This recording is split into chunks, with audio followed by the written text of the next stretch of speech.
Herzlich willkommen zu einem weiteren Video der Elektroauto-Umsteiger. Seit knapp einem Jahr fahren wir ein Elektroauto, was unseren Diesel abgelöst hat als Familienauto. Knapp 22.000 Kilometer haben wir zurückgelegt in der Zeit. Und ein Hauptgrund dafür, dass das im Alltag ganz reibungslos geklappt hat bisher, ist die Tatsache, dass wir die Möglichkeit haben, unser E-Auto zu Hause zu laden. Und welche Möglichkeiten gibt es denn da eigentlich, das Elektroauto zu Hause zu laden? Wir haben in diesen 12 Monaten 2 unterschiedliche Möglichkeiten genutzt und auf diese beiden Optionen werde ich in diesem Video eingehen.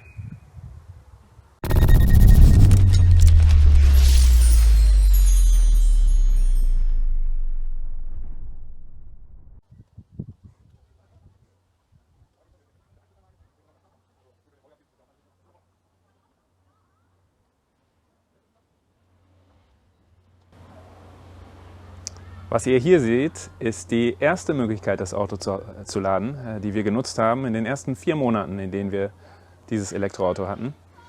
Es ist das Laden über eine ganz normale Haushaltssteckdose, über eine Schuko-Steckdose. Was braucht man dafür? Ja, zunächst braucht man eine Steckdose natürlich, eine Außensteckdose in unserem Fall auf der Terrasse. Dann brauchen wir auch ein Verlängerungskabel, weil diese Steckdose leider etwas zu weit weg ist, um das Auto direkt ranzufahren. Verlängerungskabel ist so eine heikle Sache, davon wird eigentlich abgeraten, wenn man Elektroautos lädt. Wir haben deshalb ein qualitativ besonders gutes, dickes Kabel gekauft und hatten auch keine Schwierigkeiten. Ja, und dann braucht man noch diesen Ladeziegel oder auch Notladekabel genanntes Gerät hier, was mitgeliefert wird mit dem Kia e-Niro. Das ist also nichts, was man sich zusätzlich kaufen muss. Das hat bei uns schon ein bisschen gelitten, wie man hier vielleicht erkennt. Ja, und dann steckt man das Ganze rein ins Auto und dann geht's los. Wir haben die Stromstärke hier etwas runter geregelt. Die kann man in 3 verschiedenen Stufen einstellen bei diesen Kia-Ladegeräten. Wir haben sie auf 10 Ampere gestellt und damit bekommt man eine Ladeleistung von 2 kW, also 2 Kilowattstunden pro Stunde. Das ist nicht viel und damit dauert es ganz schön lange, so ein Auto aufzuladen. Der e-Niro hat einen Akku, der 64 Kilowattstunden groß ist.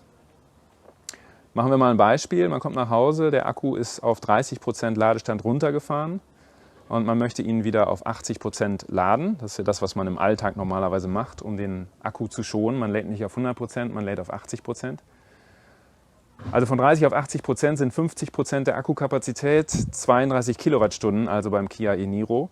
Wenn man damit 2 Kilowatt lädt, dauert das eben schlanke 16 Stunden.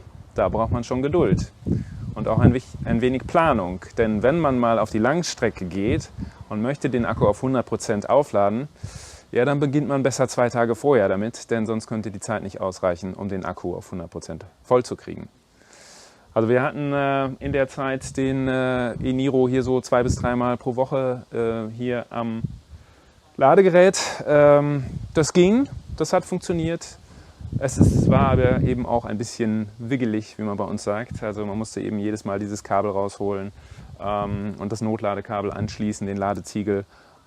Das war schon etwas Aufwand, dann ein bisschen das Ganze vor Wetter schützen, damit es nicht kaputt geht. Ja, es hat funktioniert, aber es war etwas aufwendig. Und deshalb haben wir uns für eine andere Lademöglichkeit entschieden, die wir jetzt in den letzten 8 Monaten genutzt haben. Und dazu komme ich jetzt.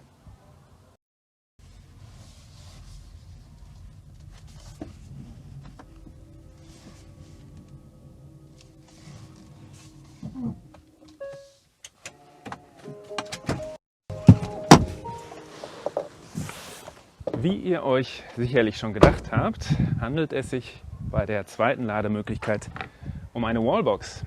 Und das demonstriere ich mal kurz, wie das jetzt funktioniert mit der Wallbox. Ich hole mir das Kabel aus der Wallbox, habe das Auto vorgefahren, Ladeklappe aufgemacht, stecke das Kabel rein und bin fertig. Das ist natürlich schon ein bisschen einfacher als vorher an der Haushaltssteckdose, wo ich das Ladekabel immer erst rauskramen musste oder hatte es irgendwo auf der Terrasse liegen, wo ich das Verlängerungskabel noch hatte. Ich musste auch tatsächlich die Außensteckdose noch an- und ausschalten. All das haben wir nicht mehr. Vorfahren, Kabel rein, los geht's. Der Kia e-Niro kann ja an Wechselstrom bis maximal 11 Kilowatt laden, zumindest diese Version von 2020, die wir haben. Das gleiche hat unsere Wallbox auch als Maximalladegeschwindigkeit. Wenn wir dann nochmal uns das Beispiel von vorhin anschauen, wo ich gesagt habe, wir wollen den halben Akku aufladen von 30% auf 80%, also 32 Kilowattstunden. Das hat an der Haushaltssteckdose 16 Stunden gedauert. Hier mit 11 kW geht es also in 3 Stunden. 3 Stunden im Vergleich zu 16 Stunden, das ist schon ein deutlicher Unterschied. Und selbst wenn wir mal auf Langstrecke gehen wollen und den Akku komplett hochladen wollen auf 100% und er vielleicht vorher sogar ziemlich leer war, es dauert nie länger als 6 bis 7 Stunden, um den kompletten Akku vollzuladen. Das heißt, über Nacht klappt das immer, egal wie leer der Akku ist. Und das ist natürlich schon Komfort im Alltag. Man muss nicht mehr großartig überlegen. Man weiß, wenn man abends das Auto anschließt, morgens ist er voll. So oder so. Selbst auf 100%, wenn man Langstrecke fahren möchte. Ja, die Wallbox dazu, die zeige ich euch jetzt mal. Dies ist also unsere Wallbox, eine recht einfache Wallbox der Firma ABL. Ohne viel Schnickschnack. Man kann sie abschließen hier. Das ist aber auch schon alles, was besonders an ihr ist. Sie lädt mit 11 Kilowatt maximal, ist auf der Liste der förderfähigen Wallboxen der KfW. Also man kann 900 € Zuschuss bekommen, wenn man sie sich zu Hause installiert. Ja, was haben wir bezahlt? Bei uns musste noch ein Kabel hier verlegt werden durch den Lichtschacht in den Keller, wo sich unser Elektroschrank befindet.